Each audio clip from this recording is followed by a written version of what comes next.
The glass walls of TechCorp's conference room seemed to close in as CEO Richard Maxwell delivered his verdict with a smirk.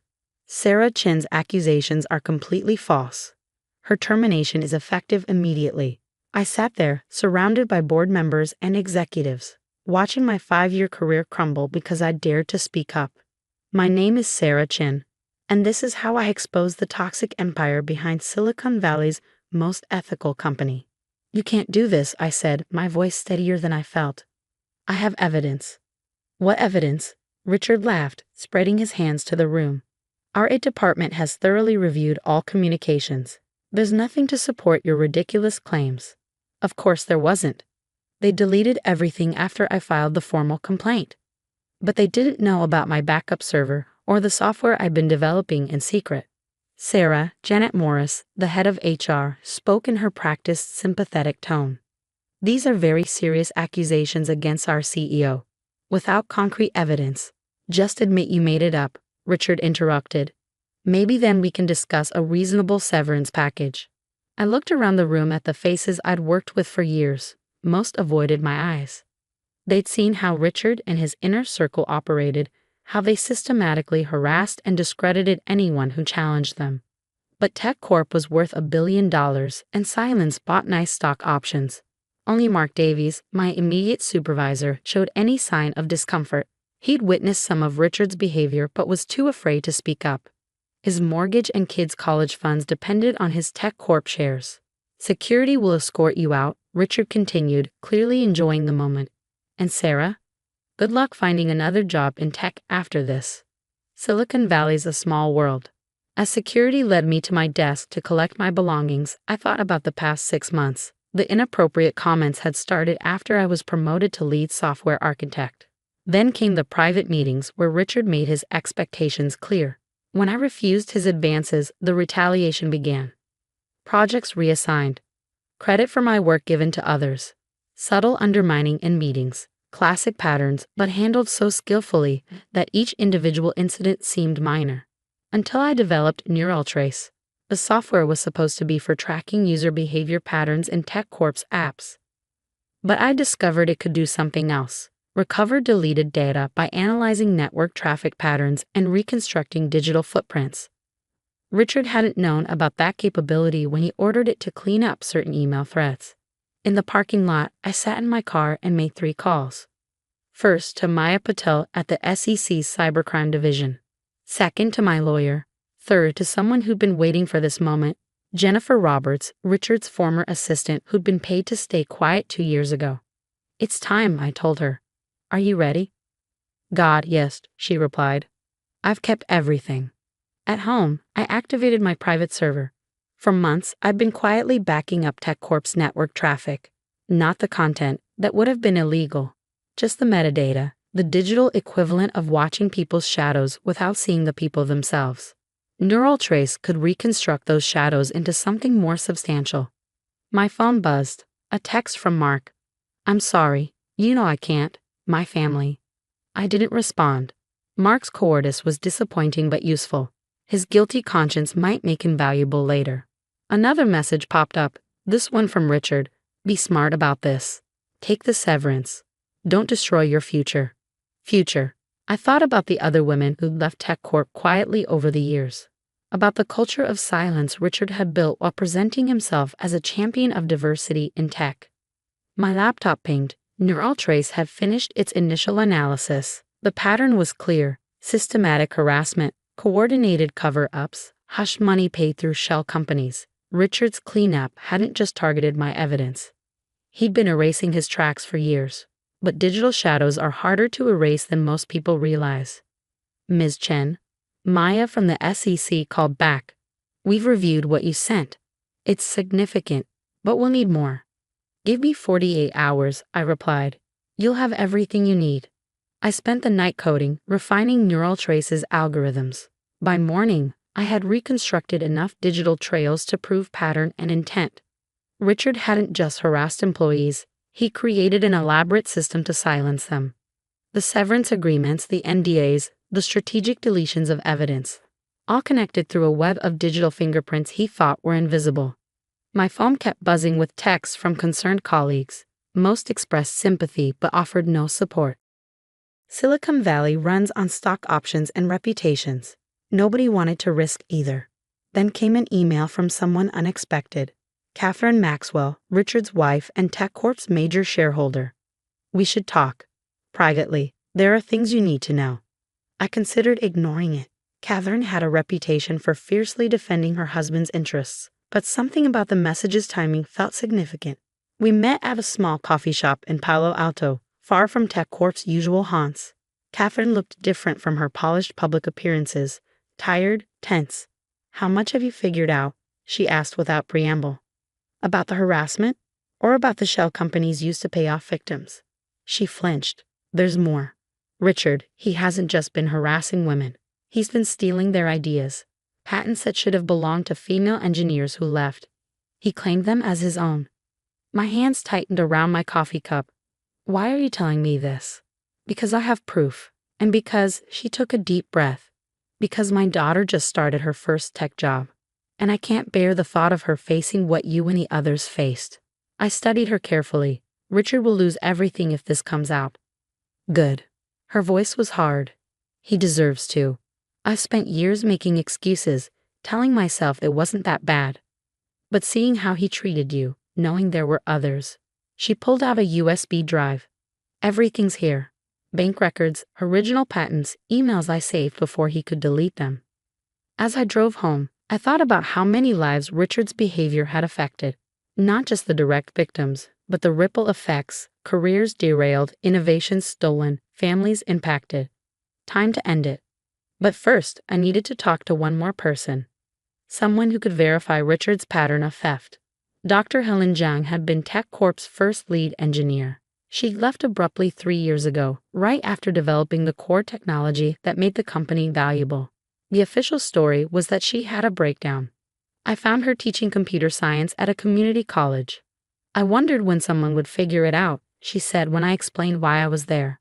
Richard thought deleting files would erase the evidence. He never understood that true innovation leaves traces that can't be erased. Will you help me prove it? She smiled. I've been waiting for someone to ask. The next 48 hours transformed Silicon Valley forever. The evidence I gathered wasn't just about harassment. It exposed a systematic pattern of intellectual property theft that had built TechCorp's billion-dollar empire. Dr. Zhang's testimony was devastating. The core algorithm wasn't just stolen from me, she explained to the SEC investigators. Richard Maxwell altered the timestamps on the patent applications, backdating them to before my breakdown. My phone buzzed constantly with messages from former TechCorp employees, each with their own story. The pattern was always the same. Harassment, theft, threats, then silence bought with settlements and NDAs. But Richard had made one crucial mistake. The settlements were paid through a complex web of shell companies, violating SEC disclosure requirements. That gave federal investigators the opening they needed. Ms. Chen, Maya from the SEC called. We're ready to move. But you should know, this goes beyond TechCorp. Maxwell's pattern connects to other tech companies, other CEOs. Taking him down could shake the entire industry. Good, I replied, thinking of all the women whose innovations had been stolen. It needs shaking. Neural Trace had reconstructed more than just deleted emails. It had revealed a network of digital communications between tech executives, sharing strategies for silencing women who dared to challenge them.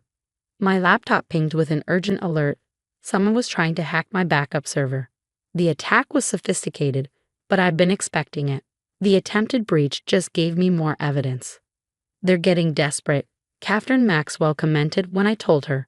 She'd become an unexpected ally, providing crucial documentation about Richard's financial schemes. Richard called an emergency board meeting for tomorrow.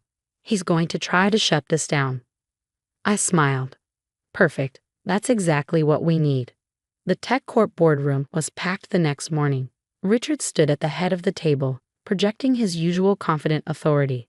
These baseless accusations are an attempt to damage our company, he announced. Our lawyers assure me. Actually, I interrupted, walking in with Maya and a team of federal agents. Your lawyers might want to review this first. The evidence was irrefutable. Neural Trace had reconstructed years of deleted communications. Dr. Jung's documentation proved the patent theft.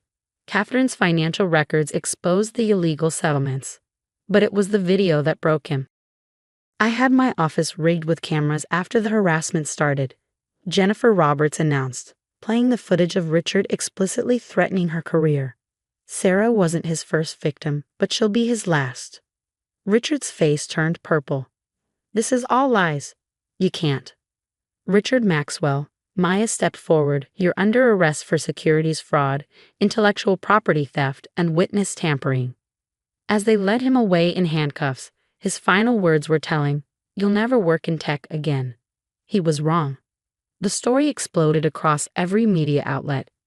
TCHCORPCEO ARESTD in Massive FRAUD Silicon Valley Rostiked by 8ARASSMENT and TGFTSCANDAL.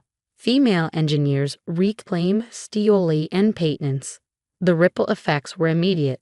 Other tech companies launched internal investigations. Venture capital firms implemented new oversight procedures. Women across the industry began speaking out about similar experiences.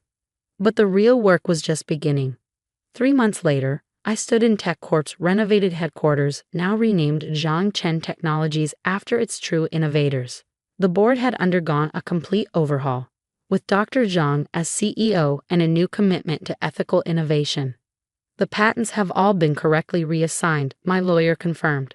The settlement funds have been redistributed to the rightful inventors, and the SEC is implementing your software as a standard monitoring tool. Neural Trace had evolved into something more powerful, a system for detecting and preventing corporate fraud before it could take root. Other companies were already licensing it, eager to prove their commitment to change. Mark Davies, my former supervisor, asked to meet for coffee. I should have spoken up, he said, unable to meet my eyes. My silence made me complicit. Yes, I agreed, it did. So what are you going to do about it now? He pulled out a folder. Documentation of similar behavior at other companies. People have been reaching out, sharing stories. They need someone to help them fight back. I studied him thoughtfully. Are you ready to risk your stock options for what's right? I have to be. My daughters are watching. The Zhang Chen Foundation launched the next week, providing legal and technical support for tech workers facing harassment and discrimination. Jennifer Roberts headed up the advocacy division, turning her experience into a force for change. Catherine Maxwell, after divorcing Richard, became one of our strongest supporters. Real innovation comes from diversity, she told a Women in Tech conference. My ex-husband didn't just harass women, he stole their ideas because he couldn't compete with them fairly. A year after Richard's arrest, I received an email from a young programmer. Your story inspired me to fight back. Because of you, I knew I wasn't alone. That's when I realized the true impact of what we'd done. It wasn't just about exposing one corrupt CEO or saving one company. It was about changing the culture that had protected him. Richard was sentenced to 20 years for fraud and theft. His co-conspirators at other companies faced similar charges. The old boys network that had enabled them began to crumble. But more importantly, women in tech found their voices. The industry's culture of silence gave way to one of accountability and support. Last week, I spoke at MIT's computer science graduation. A student asked what advice I'd give to women entering tech. Your ideas have value, I told them. Your innovations matter. And if anyone tries to steal them or silence you, remember. Digital shadows never really disappear. The truth always leaves traces.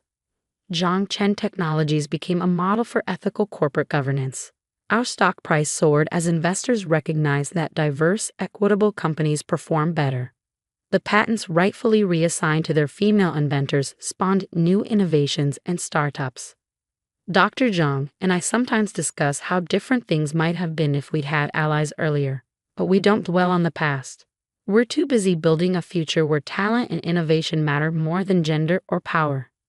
Neural Trace continues to evolve, now used by federal agencies to detect corporate fraud patterns. Every time it catches another potential Richard Maxwell, I think about that day in the conference room when he thought he could silence me. The old Silicon Valley ran on stock options and silence. The new one runs on transparency and truth. As for me, I did work in tech again. I owned it. Richard Maxwell's final threat in handcuffs had been right about one thing. I never would work in the old tech industry again. Instead, I helped build a new one. And that made all the difference.